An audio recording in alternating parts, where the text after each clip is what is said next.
Hi, ഞങ്ങളിന്ന് ഉണ്ടാക്കാൻ പോകുന്നത് ഒരു ഹെൽത്തി ജ്യൂസാണ്. അതായത് നമ്മുടെ ബോഡിക്കും സ്കിന്നിനും നല്ല ഗ്ലോയും വൈറ്റനിങ്ങും കിട്ടുന്ന ഒരു ജ്യൂസാണ്. നിങ്ങളിത് കണ്ടിന്യൂസ് ആയിട്ട് ഒരു 1 വീക്ക് കുടിച്ചിട്ടുണ്ടെങ്കിൽ എന്തായാലും നിങ്ങൾക്ക് ഇതിൻ്റെ റിസൾട്ട് കാണാൻ പറ്റും. ഇനി അതിന് ആവശ്യമായിട്ടുള്ള ഇൻഗ്രീഡിയൻസ് എന്ന് വെച്ചിട്ടുണ്ടെങ്കിൽ നമ്മുടെ ക്യാരറ്റ് 2 എടുത്തിട്ടുണ്ട്, പിന്നെ 3 കാഷ്നട്ട് എടുത്തിട്ടുണ്ട്. ഇത് നമ്മൾ വെള്ളത്തിൽ കുതിർത്തിട്ട് വെച്ചേക്കുന്നതാണ്. അതുപോലെ തന്നെ 4 ബദാം വെള്ളത്തിൽ കുതിർത്ത് വെച്ചേക്കുന്നതാണ്. പിന്നെ മധുരത്തിന് നമുക്ക് ഷുഗർ ആഡ് ആക്കുന്നില്ല, അതുപോലെ തന്നെ ഹണിയും എടുക്കുന്നില്ല. അതിന് പകരം ഇത് രണ്ടും നമ്മുടെ ബോഡിക്ക് നല്ലതല്ല എന്നുള്ളത് കൊണ്ട് നമുക്ക് ഹെൽത്തി ആയിട്ടുള്ള ഈന്തപ്പഴം എടുക്കാം.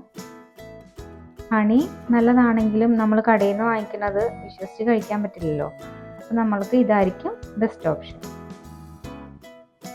ഇനി നമുക്ക് ഈ ക്യാരറ്റ് ഒന്ന് കനം കുറച്ച് അരിഞ്ഞെടുക്കാം. കനം കുറച്ച് അരിഞ്ഞെടുത്തില്ലെങ്കിൽ നമുക്കിത് മിക്സിയിൽ അടിച്ചെടുക്കാനായിട്ട് ബുദ്ധിമുട്ടായിരിക്കും. അതുകൊണ്ട് നമുക്ക് നൈസായിട്ട് കട്ട് ചെയ്തെടുക്കാം. ഇതുപോലെ ചെറുതായിട്ട് കട്ട് ചെയ്താലും മതി.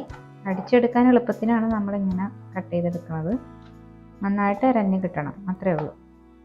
അല്ലെങ്കിൽ നിങ്ങളുടെ എളുപ്പത്തിന് എങ്ങനെയാണോ അതുപോലെ. ഈ ഒരു ജ്യൂസ് എന്ന് പറഞ്ഞിട്ടുണ്ടെങ്കിൽ ഡയറ്റ് എടുക്കുന്ന ആൾക്കാർക്ക് ഇത് ഭയങ്കര യൂസ്ഫുൾ ആയിരിക്കും. കാരണം ഇതിൽ നമ്മൾ അൺഹെൽത്തി ആയിട്ടൊന്നും ആഡ് ആക്കണില്ല. അതുപോലെ തന്നെ സ്കിന്നിനും ബോഡിക്കും ഒരുപോലെ ചേഞ്ച് വരുന്ന ഒരു ഡ്രിങ്കാണ്.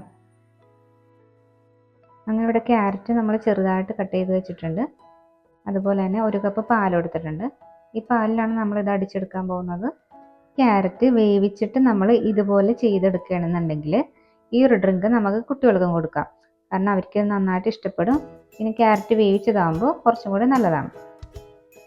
ഇനി നമുക്ക് ഈ ക്യാരറ്റ് മിക്സിയുടെ ജാറിലേക്ക് ഇടാം. കുറച്ച് പാലും കൂടി ഒഴിച്ചിട്ടൊന്ന് അരച്ചെടുക്കാം. വെള്ളത്തിന് പകരം നമുക്ക് പാല് മാത്രം ഒഴിച്ചാൽ മതി. നല്ലോണം അരഞ്ഞ് കിട്ടുകയും ചെയ്യും. 1 കപ്പ് പാലാണ് ഇവിടെ എടുത്തേക്കുന്നത്.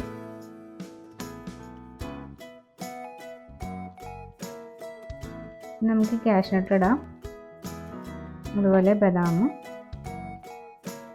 പിന്നെ ഈന്തപ്പഴം.